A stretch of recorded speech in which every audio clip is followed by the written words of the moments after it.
Shalom and welcome to Jerusalem Studio.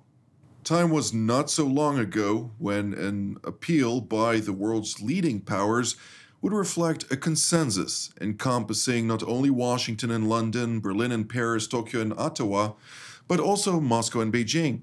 No longer. Now the competition between the United States on the one hand and China and Russia on the other hand threatens to flare up into a confrontation before it de-escalates into cooperation. Not a single area or continent is free of this fact's implication, but the Middle East is most prominent, with Israeli-Palestinian issue, the Gaza war, Lebanon, Iran, and Syria constant bones of contention between the great powers. How explosive is the situation in the summer of 2024? To help us analyze it, we're happy to host, all the way from the United States, Professor Russell Berman, who is the director of the Middle East and Islamic World Working Group at Hoover Institution at Stanford University, formerly, of course, a senior advisor at the foreign planning staff at the U.S. State Department. It's good to see you, Russell. Good to see you, Jonathan. It's a pleasure indeed. Also joining us from Central Israel is Brigadier General in Reserve Yaron Rosen, formerly an Israeli Air Force commander, fighter pilot, and the chief of the IDF Cyber Staff. It's great to see you, General. Good to see you, Jonathan. The pleasure is all ours. With me in our studio is no other than TV7's editor-at-large, Mr. Amir Oren. Amir, set the stage for us. Well, your interesting introduction notwithstanding, I would posit that while the Middle East is a priority for all great powers, it is not the top priority. They have other more pressing business right now, Ukraine, of course, and you see that the U.S. Secretary of State and Secretary of Defense frequently go to Australia, the Philippines, Republic of Korea. Of course, they don't go to Taiwan, but they have an eye on what the Chinese are doing there in the South China Sea. And the Middle East is a nuisance for them.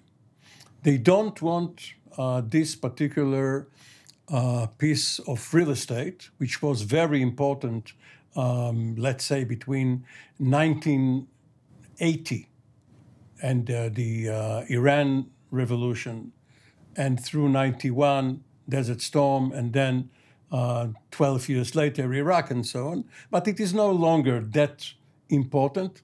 They simply want to avoid any complication here, to keep it from exploding, and they are willing to put whatever is needed, but only in small measures, in order for the big boys to look elsewhere.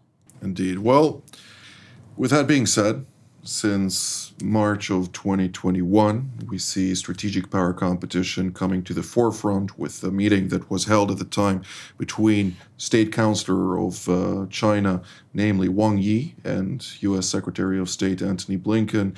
And in essence, strategic power competition is global. And therefore, the Middle East is part and parcel of that global competition, particularly between Washington and Beijing, with Moscow also involved, albeit as a secondary actor, the European powers as secondary actors. But there is still a very significant aspect here. And therefore, I'd like to ask you, Professor Berman, when we're talking about the Middle East, what do you recognize within context between West and East in the reference, of course, to the latest developments that we're currently faced here? Well, what is right is that we're in an era of great power competition. China, Russia, also Iran, and the DPRK, North Korea, are eager to push back against Western influence around the world. It is also correct that the three main fronts right now are the Middle East, Ukraine, and the Western Pacific. That is the threat in Taiwan. One shouldn't forget, however, what's going on in Venezuela right now, as well as the defeat of the West, the spread of Russian influence in Africa. That is secondary. I don't think the Middle East is only a nuisance. It's perhaps a nuisance to part of the foreign policy establishment in Washington, but Russia for sure is certainly eager to expand its influence in the Middle East, a traditional ambition of Russian power, pre and post-revolutionary. They're very happy to be back in Syria after the United States under Kissinger was able to expel Russia from the Middle East. I think it's important for your listeners in this context to understand that there is a different frame for Israeli security discussion and Washington discussion. For Israel, of course, there are immediate issues of national security, and the Palestine question will always loom large. For the United States, the issue is the strategic competition with that four-part axis of unpleasantness: Russia, China, Iran, and North Korea. That is to say, the Iran question is much more important. For the United States, the Middle East, the Israel-Palestine conflict is a function of the competition with Iran. And the same holds, by the way, for Lebanon. There's no solution from the United States perspective unless a solution of the Iran question. Indeed. General Lausanne, I'd like to ask you, two IDF intelligence directorate chiefs, including Tamir Haiman and subsequently, actually one, Tamir Haiman and subsequently also the man in the military who held until recently the Iran file, namely Tal Kelman, have defined the strategic power competition on a secondary level as the Iran-Israel competition as well within that context.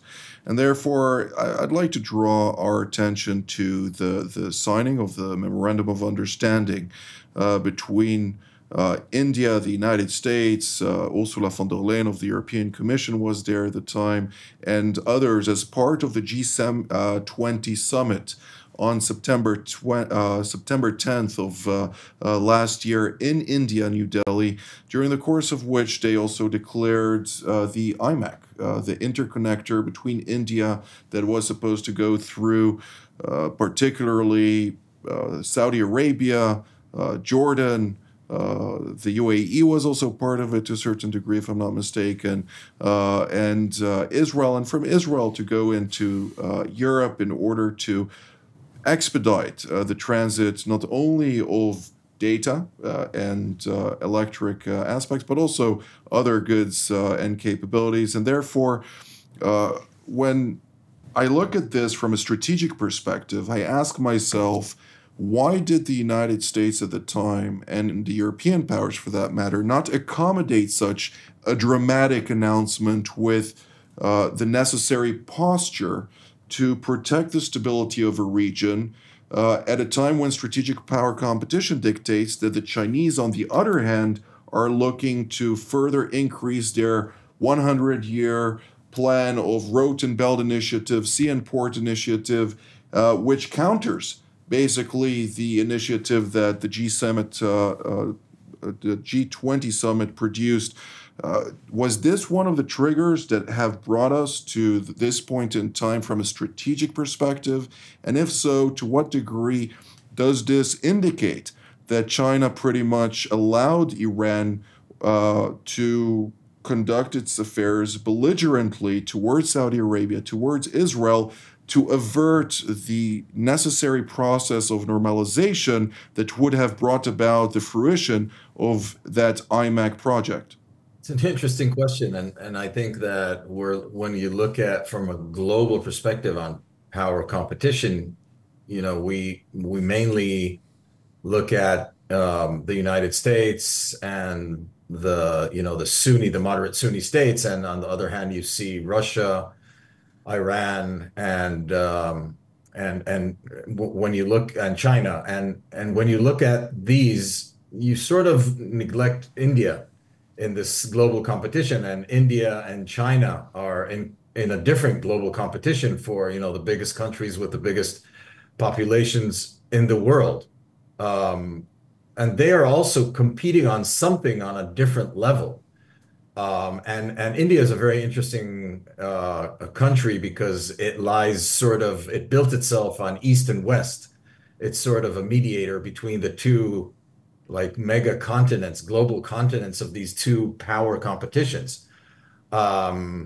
And I think that in a sense, again, if we take this to a high level and look at the globe from outer space for a second, I think it's really interesting to see in the last few hundreds of years, in the last few centuries, we're seeing how the global powers are looking at the Middle East. If we look at, first the north to south axis, Russia cutting through from the 18th century, Catherine II, cutting down through the Ottoman Empire for many reasons. One of them was even a religious reason, being the keepers of the Orthodox church all the way down to Jerusalem. And on the way that, since the beginning of the 20th century, or actually 1970, Russia's only second warm water port for their naval operations. So Russia is looking at this region from north to south perspective.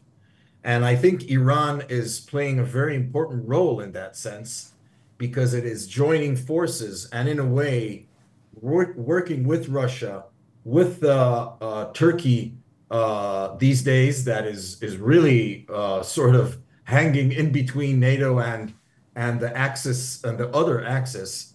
And I think that's one thing that we need to realize. That's one axis, and Iran today is in its height of positioning itself as a really important player vis-a-vis Russia, supplying arms and missiles, etc., for Russia for the war in Ukraine.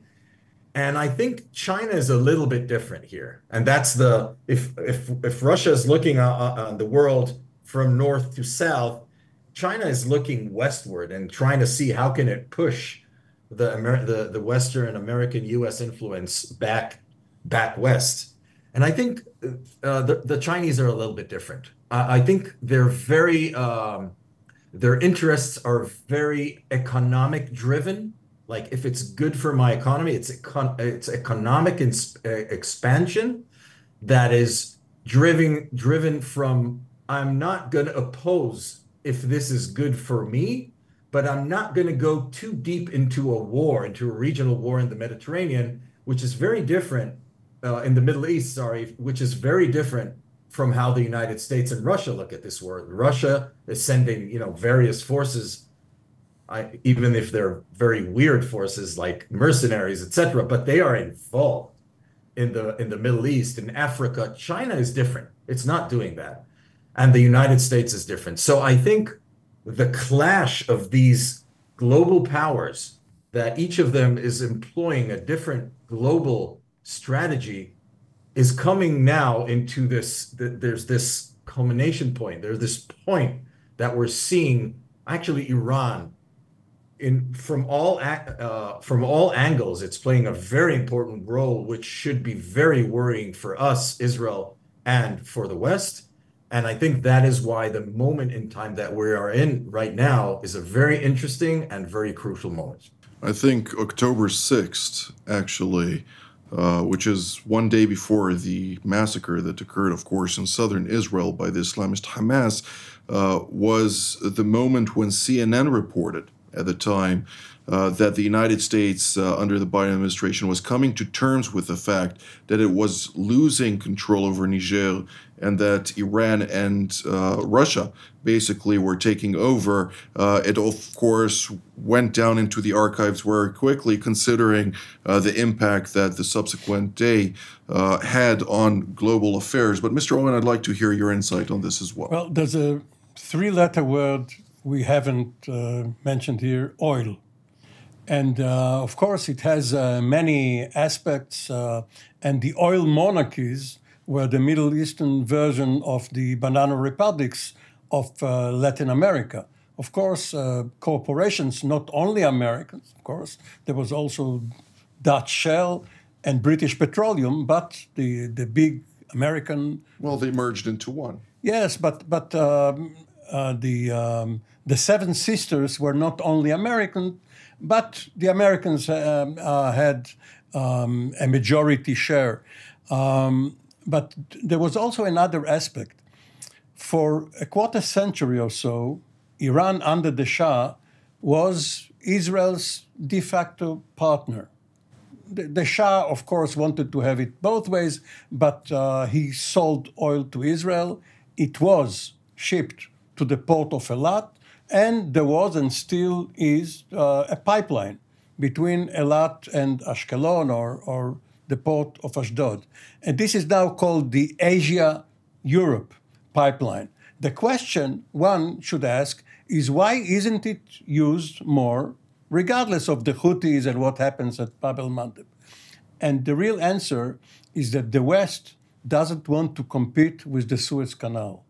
It is, of course, a very attractive alternative. You spoke about the overland route regarding Saudi Arabia or from Iran, but you already have this maritime route and then a short land route. But if you do that, the Egyptian economy will collapse.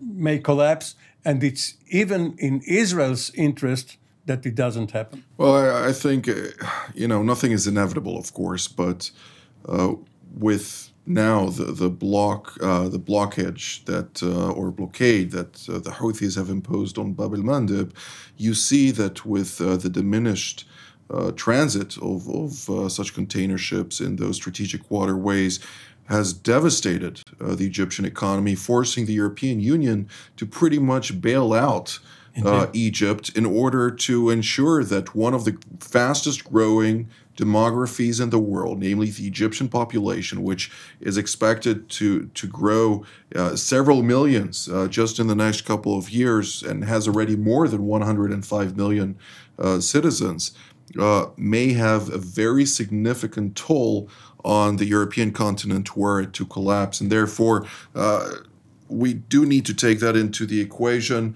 Professor Berman, I'd like to hear your insight on this also, but from a broader perspective, there is one actor that we haven't really brought into the picture, and that is Turkey, which was also not happy at the time with the IMEC, since it has its own transit and pipeline project and many aspects that have to do with very significant economic aspirations that it hoped would come to fruition. The Turkish economy is also on the verge of collapse. This is a good point. The general already mentioned it. Turkey is a kind of enigma in this global puzzle. It's a vital member of NATO. It's the after the United States, I believe, the strongest military in NATO. If Erdogan were to pull Turkey out of NATO or further away from NATO than he has already done, that would be a devastating blow to an alliance that is already suffering from some significant internal insecurities. But Erdogan seems to be intent on playing a role that pulls Turkey slightly away from the West without breaking completely. Turkey apparently played an important logistical role in the recent hostage exchange between the United States and Russia, but of course that benefited Russia as much as it benefited the United States. So I wouldn't take that as an indication of any particular Western loyalty. There remains the many ongoing problems that the West, the United States in particular, has had with Turkey. Its reliance on a Russian air defense system, the conflict over the Kurdish question, which will not go away, and the difficult character of press freedom in particular, but other rights issues under Erdogan. Erdogan is part of the West, but very, very much open to the East, as you've defined that term today. On the Iran question, let me say that right now, of course, the equation in the Middle East is about the threat that the moderate Sunni states see in the Islamic Republic, and this is the underlying logic that would support an expansion of the Abraham Accords. But since we're speculating with a longer historical view, we shouldn't forget the nature of Iranian foreign policy before 1979. It seems utopian, but at some point in the future, Iran should return to the West and not become a subsidiary of Russia and China, which is the way it is headed right now. Absolutely. Well, I think there is consensus, even in Israel, with a lot of fond memories. Sitting next to me, somebody who visited Iran himself, of course, prior to the Islamic Revolution. Israel is not against Iran. It loves the Iranian people. It understands the sophisticated population that exists there. Unfortunately, they are ruled by a tyrannical regime that seeks to export the revolution under 12er Shiite Islam, which has devastating consequences not only for the region, but for the entire world. Did you say tyrannical or Teheranical? Tyrannical. Teheranical is not necessarily bad. With that being said, of course, I will put one anecdote. Turkey is the second largest military, not necessarily the second strongest military in NATO, since I think that there are a couple of militaries somewhat more potent than the Turkish military. With that being said, it is maybe the number one military when it comes to the will to sacrifice for their country, something that is also factored in the capacity to launch successful operations. General Rosen, if we look at the broad picture, however, how does Israel play in this whole conundrum of intricacies?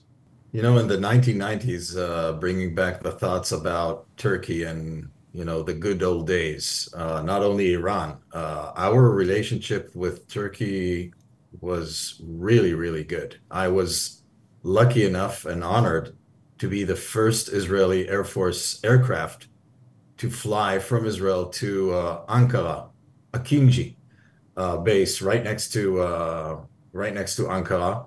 And I remember that day. It was we were flying over Anatolia all the way north through the Salt Sea, Tuzgulu, if I remember the name. I just stuck in my mind the beautiful views on the way to the center of Turkey. And I think that this brings up the real importance of Turkey in this global geopolitics shift of powers. Turkey, whatever we think about Turkey, it's not only the importance of Turkey to NATO. It is Turkey by itself and how it views itself as a superpower, as a former empire. And I think Erdogan, in that sense, brings back the dreams of something in line of more influence. And I think that's why we're seeing all these shifts, east-west, north-south.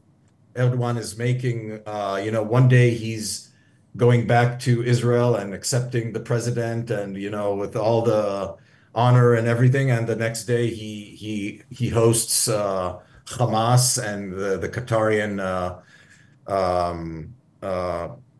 officials that are Muslim Brotherhood in its worst form, and I think for Turkey or for Israel, the best case scenario is that sometime in the future, both Turkey and I would hope first for Turkey and then for Iran, not because I don't want Iran to go back to the good old days in Iran, as you described, but because I just see better chances of it. I mean, Turkey is producing F-16s. They have not only a very good military, they have manufacturing capacity that is important for NATO and the world and the Western world. And they are an important axis holding the expansion from Iran westward, if you will. And if they are not holding that expansion, someone else needs to fall in. So right now, Israel has sort of a wedge going up through northern Iraq, the Kurds, into Azerbaijan, And that's the alliance that Israel managed to cut north. And right now, because of the situation between Iran and Russia, Israel just 5 years ago was sort of a bridge between Russia and the United States. And now it's not really that. So it's a really dangerous situation on the regional power play here, east, west, and north and south. And I think I would bet on that and on strengthening going south from Israel, expanding the Abrahamic Accords. That's the importance with Saudi Arabia and Egypt. And then you have the south flank covered much better than what it is today. And maybe the last word just to say about Egypt, the sad story about the Suez Canal and why it's not going to go away so fast is that going out from COVID, the shipping companies have so many ships, they don't care to do the Africa circle around because there's no problem with number of ships. So it's like breaking a lines of communication. Once the line is back and working, you will see the ships coming in just on time every point in time. And Egypt is really suffering from that. And I think that is something that is really worrying, again, for the Western coalition vis-a-vis the Bab el-Mandab, Straits of Bab el-Mandab. Well, with a semi-drought in the Panama Canal alongside the robust diversion of ships from Bab el-Mandab, the Red Sea, or the Suez Canal into the Cape of Hope has pretty much flourished, though, Africa to a certain degree. It helps many African nations with all the port calls along the way. Of course, that China has also seized the opportunity to seize a lot of shares in many of those ports. But unfortunately, this is all the time that we have for today. There is much more to discuss about those geostrategic implications for the Middle East, including Israel in particular, the West at large, but also the East. I'd like to thank Professor Russell Berman, General Yaron Rosen, and Mr. Amir Oren, and I'd like to thank all of you at home as well until our next edition from here in Jerusalem. Shalom.